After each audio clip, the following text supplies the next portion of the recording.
Hello, I'm your host, Valerie Ihsan, and this is a guest, James Hi. Aaron. James Stiegel. James I write Stiegel. under the pen name James S. Aaron. Oh, okay. So, yeah. Well, Ihsan is my pen name, so I figured we would go with pen We'll names. stick with that. Okay, so I'll be James S. Aaron for this. That's fine. All right. So today we're going to be talking about KDP Select versus going wide, and we'll explain what that is, what that means for people that don't know that, and then also, I guess, kind of our take on it and what we think the best way to go about doing it is, and yeah, we'll just have a discussion about it. Usually we start these out with a little check-in. So since you're new, I won't spring it on you. But this week I'm going to be working on creating a pitch for the next classes for 2019 that I'm going to be teaching at the Willamine Adult Activity Center. Oh, neat. Okay. So I'm doing classes this fall, and I need to, by the 15th, I have a deadline to send in my pitch for the classes for the next two terms. And those have been focused on self-publishing, right? Or, yeah, mostly, yeah. They did want some marketing and some how-to on the writing side, which I wasn't prepared to do, so I winged it. Is that, I wung it? Wung it? Wung it. I wonged it. And I've got some other work for hire stuff that I'm doing this week too. Also, I got my revision notes back from my alpha readers on the memoir that I'm working on right now. So. And this is your second or third memoir? Second memoir. Second memoir. Yeah, and yeah, so I have to compile all of their notes and come up with an editing list. So I generally kind of edit in passes. So instead of trying to make everything perfect in chapter 1 and then everything perfect in chapter 2 and so on, I just go through and do all the character development, and then I go through and do all the, pretty words and all the setting and stuff like that. So, so yeah, I'll have to make my list, compile all those notes that I got from the alpha readers, and then make my list. So those are the kinds of things I'm going to be working on this week. That's plenty of stuff. It is plenty of stuff, and probably I won't get to it. Plus, we're selling a house in Albany, so wow. I'm kind of freaking out about all of that stuff too. That's a mental weight to carry while you're trying to...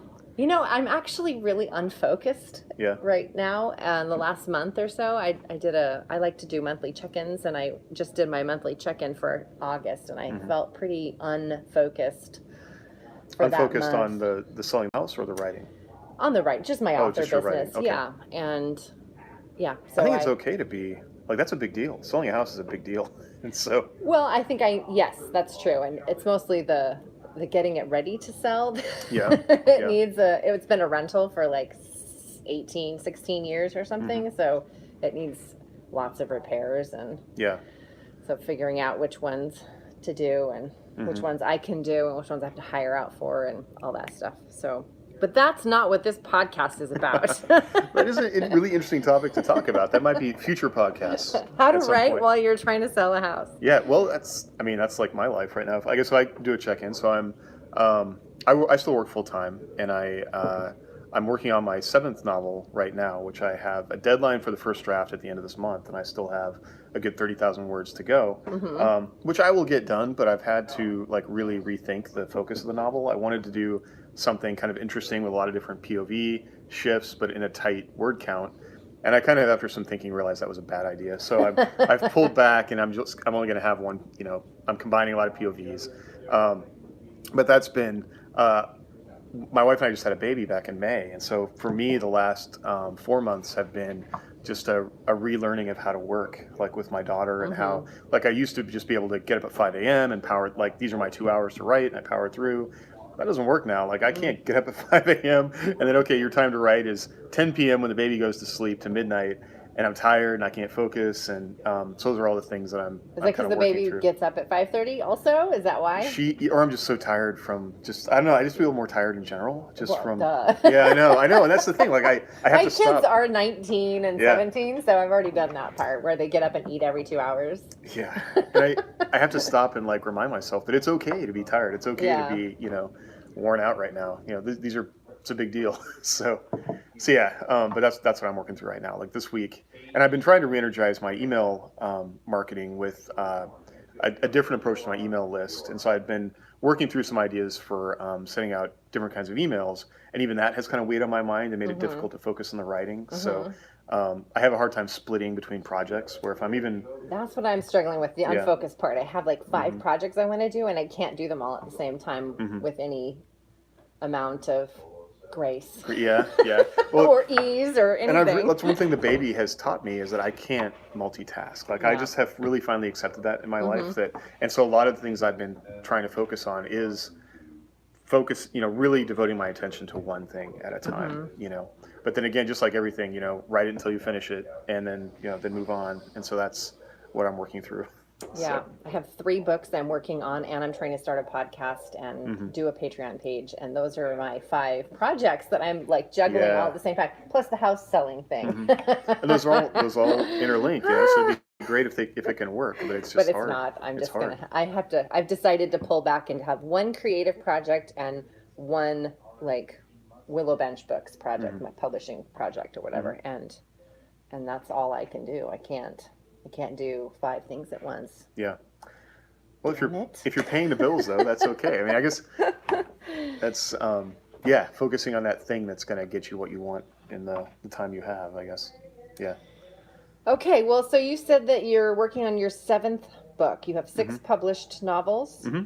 So I write science fiction in a universe called An 14. If you go to aeon14.com, it's kind of like writing Star Wars novels or Star Trek novels. Like there's an existing universe, and like basically I read the existing books. I pitched an idea to Michael Cooper, who's my co-author, and he was like, "Yep, run with it." And fortunately for me, like everything he writes is already in line with what I want to write, so I'm not like trying to bend my head around something that I don't like.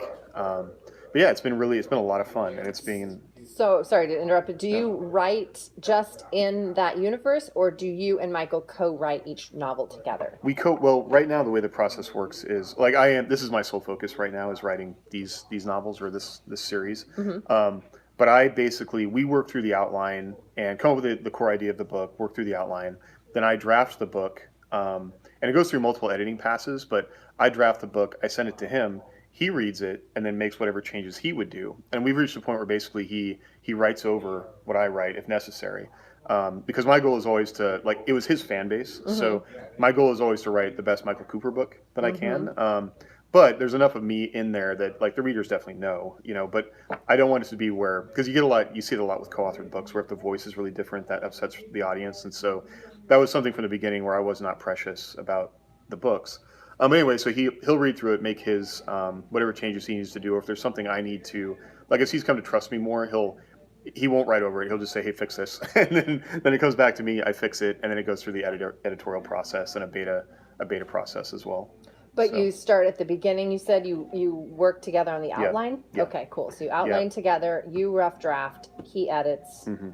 and then you then polish. we bounce back and forth until it goes to an editor. It'll go through a couple passes with the editor typically that he and I both kind of back and forth on, and then it goes to the beta readers. So. And how many books do you publish a year with that process?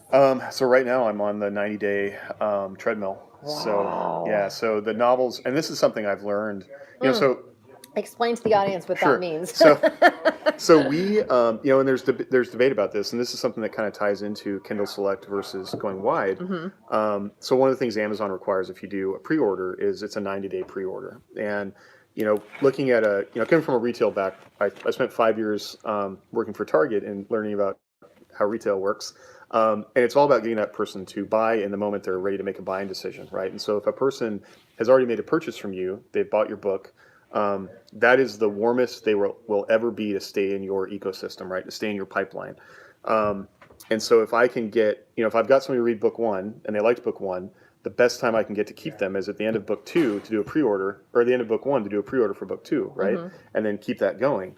The problem is that you either need to write all your books beforehand, or at least have them drafted, or which is kind of what we did. But then you basically find yourself in like a 90-day process where at the end of once book 1 or that book launches, and you've got the pre-order, now you've got 90 days to get that out. And so basically that's why that editing process that we developed is so tight. And also this gets to, I've learned to outline. I outline really tightly. Like if I know what I want to write, I can write it and I can write it quickly. But I'm also not precious about my words. So when I hand them off to the editorial process, the book that comes out the other end is still my book, but word choice, I'm not getting hung up on word choice. If somebody didn't understand what I was trying to say, like clarity is what's important to me. Right. But anyway, that's what that 90-day thing is all about. Now, my understanding is, I don't do it personally, but other markets will let you do up to like a year-long pre-order, and that's one of the benefits of going wide is you might have a longer pre-order, but in the market we find ourselves in, can you keep the audience engaged for a year? And that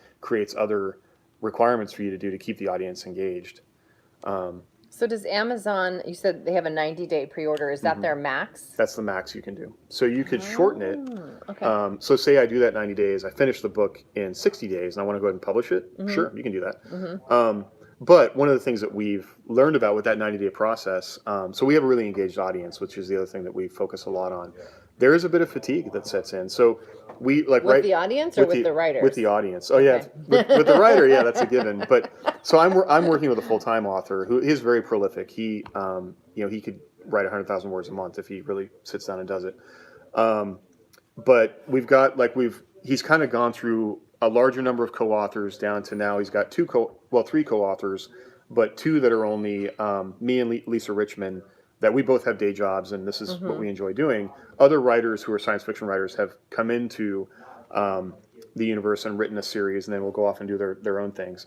But that creates, there's a schedule there. So there have been weeks where there was an Aeon 14 book coming out every week. And so we're engaging those readers in Kindle Unlimited, which again gets back to that decision tree there.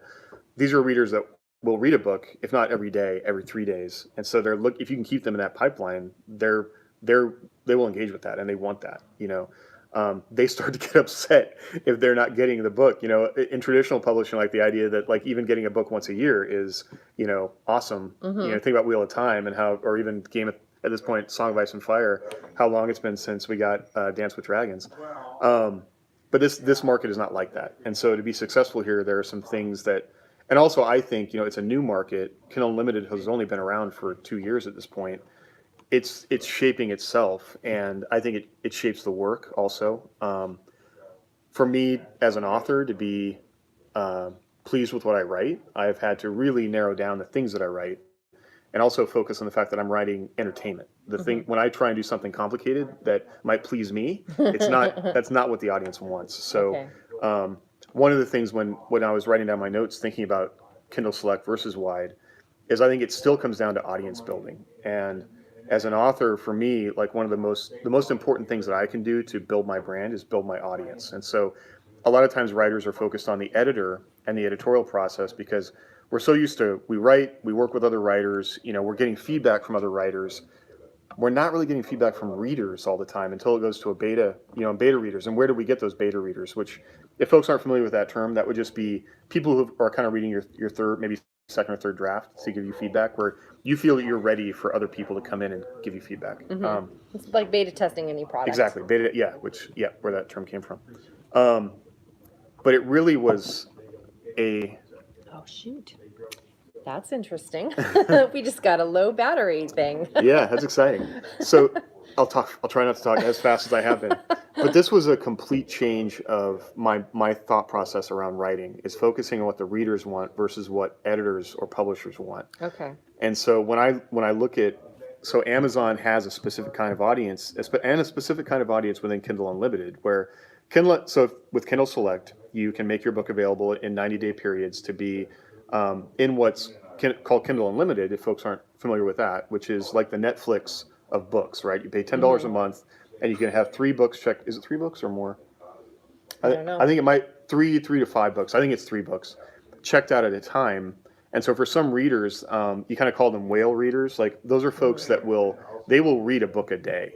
And so if you create a pipeline where you're writing in series and we're keeping people engaged, and once you get them into book 1, and if they'll read through a 9-book series or whatever, it can be very lucrative. Like people can do very well at it, and they have been. But it's all about getting that. Like Amazon provides you that discoverability, which is the thing. The Amazon algorithm is always trying to figure out why you bought this phone cover versus this phone cover, and so they apply that same kind of idea to books. which is good and bad because I think we create a feedback loop where certain kinds of books get more attention than other books, which is writers that could be very frustrating, I think. But that's how that process works. So I feel like I got off my train of thought there. But that's where that 90-day period comes in. Like mentioning that, how do we keep people in that pipeline, reading books, writing in series, keeping people engaged with you as an author? So when you go into, so KDP Select is when you are exclusive to Amazon, and as a bonus, you get extra juju from the marketing, and your books show up more on the Amazon pages, and you get a few days a month, or a few days every 90-day period, I guess, where you can promote your books or put them for free. Yep. And those are pretty much the pros of KDP Select. Yeah. And then the negatives are just that you can't. You're exclusive to Amazon. Exclusive to So Amazon. you can't. And the other pro is the Kindle Unlimited. That's a whole other market of readers that wouldn't be able to read your books otherwise. And you get the benefit of the Amazon ecosystem. Like I was kind of stupid. Like I had a Kindle Paperwhite forever, which I enjoyed reading on, but I hadn't bought a Kindle Fire. And I'd use the Kindle app on my phone, and that's one thing. But if you haven't, like if there's a sale on it, if you're an author and there's a sale on Kindle Fire and you can pick it up for $30, I really recommend that because really, why? I have a Paperwhite. yeah. Well, for me, Paperwhites and Voyages are really aimed at readers. I have been really amazed by the number of readers we have in our. These are science fiction readers. A lot of them tend to be retired. Although I shouldn't say that because we have the gamut. But the Kindle Fire is the most. Like as far as demonstrating Amazon's ecosystem, I had not been fully aware of how integrated it is. The whole device is aimed to keep you in the ecosystem. If you like this book, look at this book. The color, the covers are in color. They're bright. They're everything is like even on the homepage, it's showing you things that if you like this book, you'll like this. And so when we talk about also bots, something that Amazon is playing with, like you'll see them in different places now on the Amazon page, but Amazon is all about selling you that thing, and it's constantly A/B testing for even individual readers where, well, if you liked Valerie's book, you might like this book, and if you didn't click on that book, let's give you this book, and it's constantly trying to figure that out. But the Kindle Fire really, like, once you've got somebody, and they bought the device, now they're more likely, it's all about that buying decision, right? So I bought a Kindle Fire, I'm more likely to use Amazon products, and so I'm going to stay in, and I also say it's just a different. Like for me, Tor is like maybe the holy grail of publishers that I would love to be with. But I would say that we're even seeing a split where the science fiction readers that I'm engaged with now are not necessarily, they're not coming from that. Is that an Amazon or the Amazon? Is it Android? Because I've got a phone. No, it's an iPhone. It's an iPhone. Okay. Do you have a cable maybe? Because I have a battery. I have one in my car. Because I have a battery. Well. I don't know why my phone is doing this, but if it does go out, we can do that too. We can log in with you, and we'll do part 2. That'll work. So we're talking about KDP Select versus going wide, and we talked a little bit about the pros and cons of doing both. Are there more that you have on your list? So what I've seen, so a lot of when I get information about these things, like, and it changes all the time. Like one really great resource is for science fiction at least, is the Science Fiction and Fantasy Marketing Podcast. And so that's headed up by Lindsay Baroker. Yep. Joe Lello. We're also both fans of Rachel Herron, who is a great source of info. I'd say the Writer's Well and the what is the one that Jay Thorne and Zach Bohannon do? The Career Author Podcast. Because it's constant. I can talk to you about science fiction. I'm very well versed in science fiction and even my brand of space opera and military science fiction.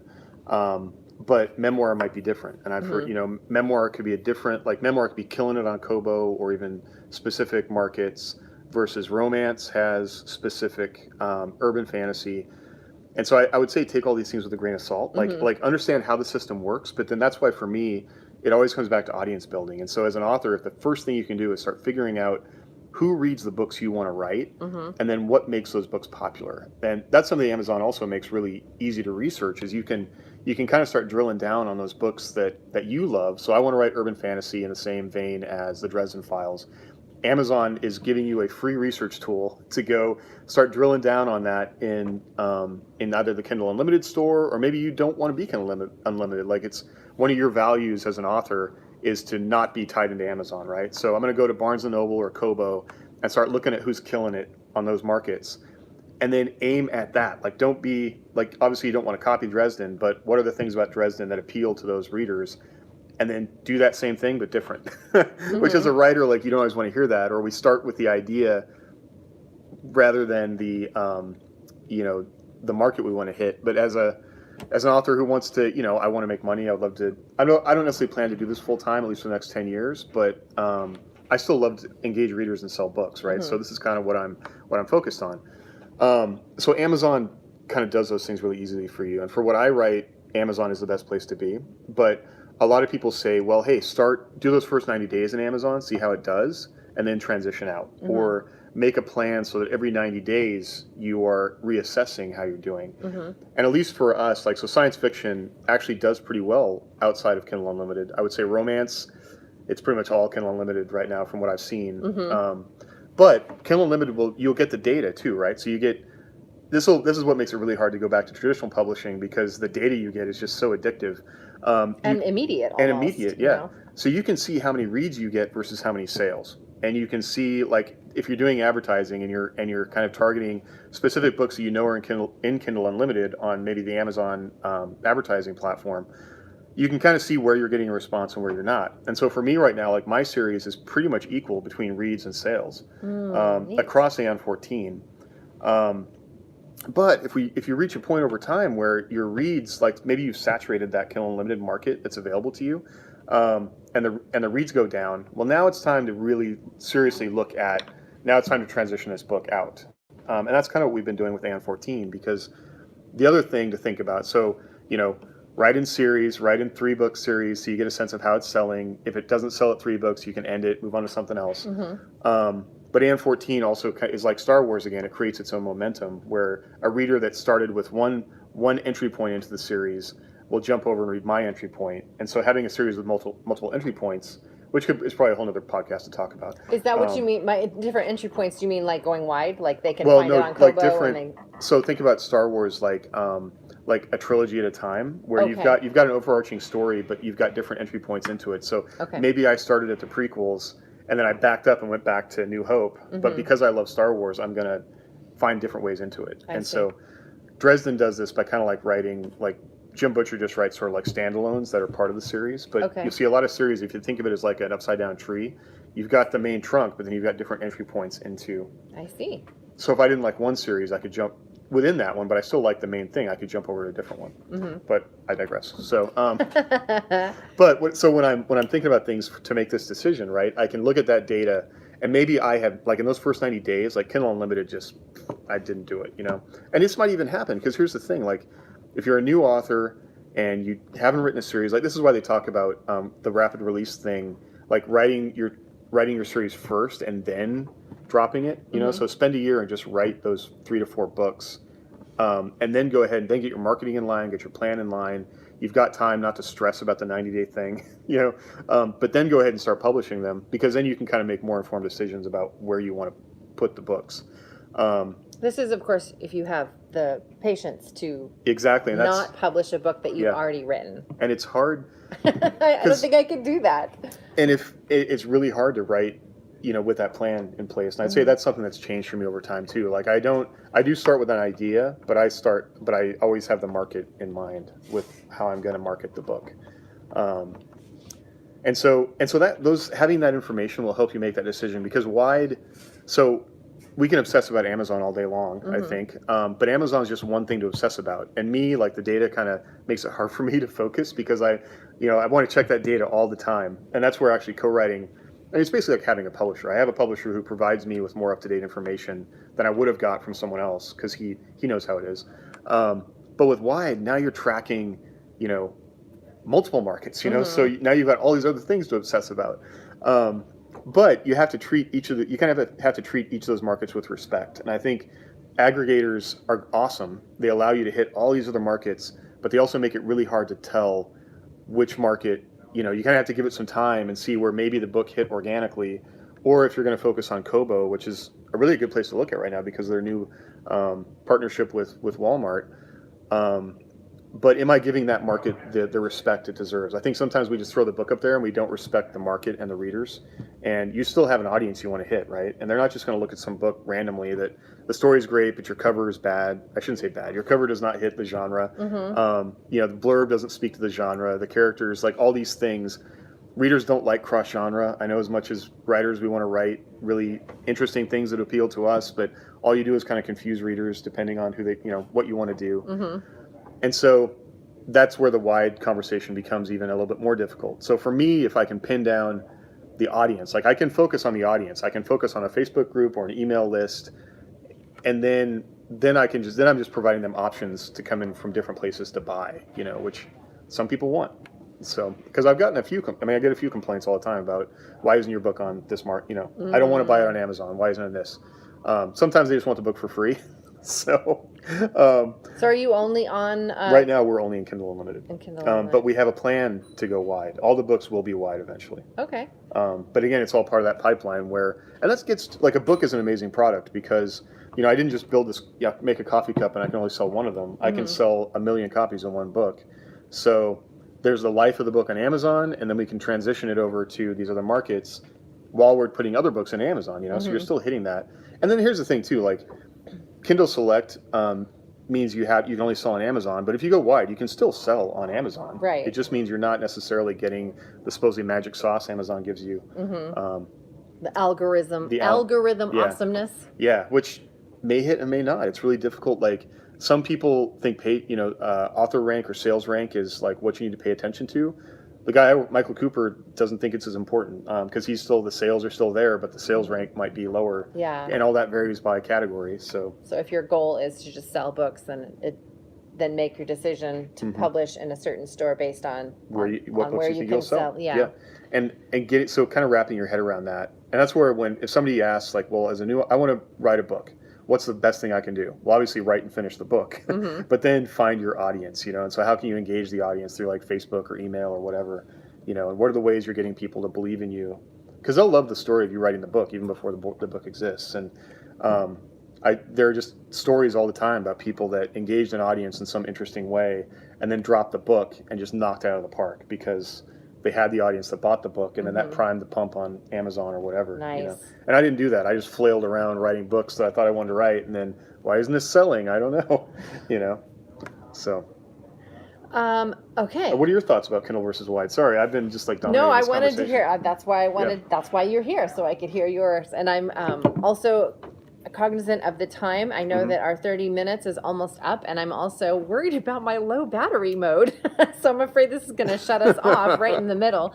So before I say anything, I want to make sure that people can find you online. So where can people find you online in your books? JamesAaron.net. So JAMES. Yep, AARON.net. AARON.net. Okay. And that's got links to all the books. They're both on Amazon and Audible. Okay. So you can catch them on Audible if you'd like to. And then we're also on Facebook if you just search for Aeon14. And how do you spell Aeon? AEON 14. 14? Yep, 14. All right. Awesome. Yeah. So just in case we get cut off, then you'll know at least how to get a hold of James if you want to read one of his awesome science fiction books. Yep, and I'm happy to answer questions or things like that if folks have, you know, if you're an author who's trying to make a decision about what to do. I'm an admin for a group on Facebook called 20 Books to 50K, which is a big group. It's got 25,000 people, but there's a lot of information in there about just what kind of the same questions get asked over and over again, but it's a really good resource, especially if you search the group, which no one ever does, but search the group. And that's a lot good of good idea. info. And Search 20 books to 50K. Yeah, and there's some linked documents on there as well that have like links to all the various threads of conversations that have come up. And you know, this business changes so fast that Facebook might be the best option we have right now, a Facebook group to get up-to-date information, but it's a good resource. So yeah, that's awesome. So I don't know if I only have 4 books published, so I don't feel like I have as much clout in the discussion. I suppose 4 more than a lot of people. So I personally am wide, but that's more of I don't want to say moral decision. But no, I think it's a valid you know, I don't know if moral is the right word, but I like the idea of being available in multiple channels and not having my eggs all in one basket and trusting one place. That said, I do know that the recommendation right now, first novel, I did put that in KDP Select for the first, I think, 180 days. And I was starting to make income, but I wanted to put it on my website free as a free book to get on the email list. And I couldn't do that if I was in KDP Select because you can't put your digital book available for free or sale anywhere else besides Amazon if you're in that program. So I pulled out of that program and promptly started losing the KU income. So so every once in a while I wonder if I should go back in, but I also know that that will mess everything up too. Like you really have to just, I mean, you can go back and forth, but you really, in order to gain any traction, you need to stick with one. And there are people, you know, there are authors that do that. May Sage is a like urban fantasy romance author who she will cycle in and out of Kindle Unlimited, but again, she's got a really engaged audience, and so she kind of will split between her wide audience and her Amazon audience, and then use that as a marketing tool. So if this book is going back into Kindle Unlimited, that's the opportunity to engage that audience, you know. So she kind of like is ready to hit the reads because she's primed the audience up to let them know that, hey, this book's going back in, and then cycle it out to get, you know. So again, it takes that marketing piece. I don't. People do it. So I've never heard anyone do it successfully. yeah, she's not active in the 20 books group anymore. But that was again. But that's where I think it comes back to that audience, because like you've got that group of people that want to buy it. You just got to give them the retail opportunity to buy it in the place that's best for them. Yes, and that's why I wanted to go wide, because I wanted to be able to offer it wherever people want it. And I also like the global idea too. And while Amazon is in other global markets, it's not as wide as like Kobo is available. What? How many countries can you sell in Kobo now? Like it's over 100. Yeah, 170 or something.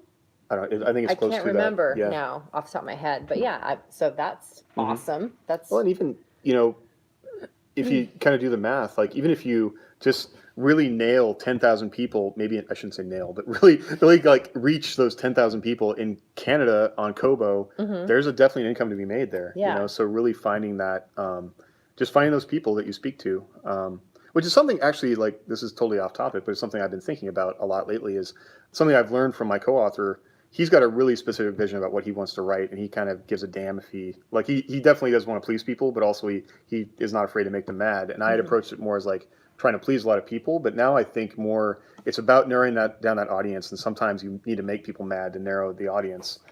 So you might lose readers, but you'll gain other people that buy into your and those are the true fans. And those are the true fans that will stay with you. You're writing exactly what they want to hear. Yeah. Awesome. That's a side note I've been thinking about. Cool. Well, I really feel like our time is up. Oh man! So how did I talk so much? But it was all really good information, and so yeah, thanks for joining us on this live YouTube show. Yeah, thanks for coming out. Filmed locally at Tsunami Books. Yep, come out to Tsunami and buy books. Yes, I just brought all of my. I purged a whole bunch of books from my personal library and brought them all over today too. So sweet. All right. Thanks for joining us today, and we'll see you soon. And for right now, go right now. Go right now. See ya. This always takes forever.